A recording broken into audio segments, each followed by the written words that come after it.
السلام علیکم دوستو، welcome in Basit medicine care. دوستو آج ہم آپ کو بتائیں گے میوا کور میڈیسن کے بارے میں، جس کی کمپوزیشن لوواسٹیٹن ہے۔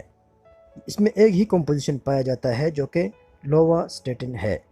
دوستو آج ہم اس کی یوزز یعنی اس کو کس بیماری میں استعمال کیا جاتا ہے، کن حالت میں اس کا استعمال نہیں کرنا چاہیے، یعنی اس کے وارننگز اور اس کے سائیڈ ایفیکٹس کے بارے میں ہم آپ کو کمپلیٹ گائیڈ کریں گے۔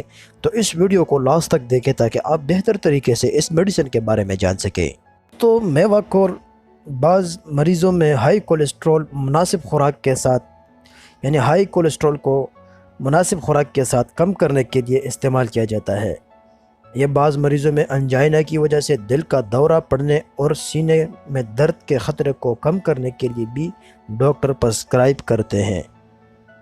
میوا کورز یا بیٹس کورونری دل کی بیماری یا دیگر خطرے والے عوامل میں مبتلا افراد میں فالج، ہارٹ اٹیک اور دل کی دیگر پیچیدگیوں کے خطرے کو کم کرنے کے لیے بھی ڈاکٹر پرسکرائب کرتے ہیں۔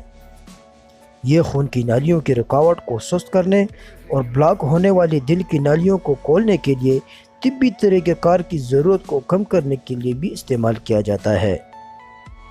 دوستو یہ مختصر سی یوزز جو میں نے آپ کو اس کے بتا دی۔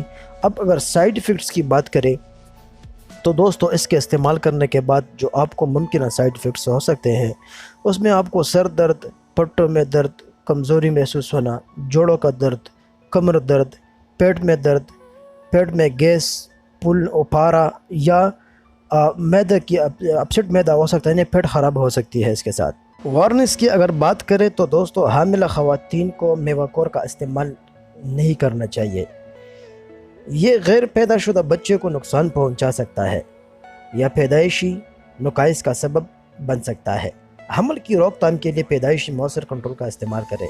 اگر آپ حاملہ ہو جائے تو آپ یہ دوا لینا بند کریں اور اپنے ڈاکٹر کو فوراً بتا دیں۔ بچوں کو دودھ پلانے والے خواتین بھی اس کا استعمال نہ کریں، کیونکہ یہ دودھ کے ذریعے بچے کے جسم میں منتقل ہو سکتی ہے اور اس کے سائیڈ ایفیکٹس بچے کے صحت کے لیے خطرناک ثابت ہو سکتی ہے۔ اس کے علاوہ جن لوگوں کو لیور ڈیسیز ہے یا کڈنی ڈیسیز ہے، کوئی پرابلم ہے، یعنی جگر میں کوئی مسئلہ ہے یا کڈنی میں کوئی پرابلم ہے، تو ان لوگوں کو بھی اس میڈیسن کا استعمال نہیں کرنا چاہیے۔ دوستو کوئی بھی میڈیسن ہو ڈاکٹر کی پرمیشن کے بغیر کبھی بھی استعمال نہ کریں، کیونکہ ڈاکٹر ہی بہتر جانتا ہے کہ آپ کو اس وقت کون سی بیماری ہے اور آپ کو اس وقت کس میڈیسن کی ضرورت ہے۔ تو پلیز دوستو اس لیے کوئی بھی میڈیسن خود سے استعمال نہ کریں۔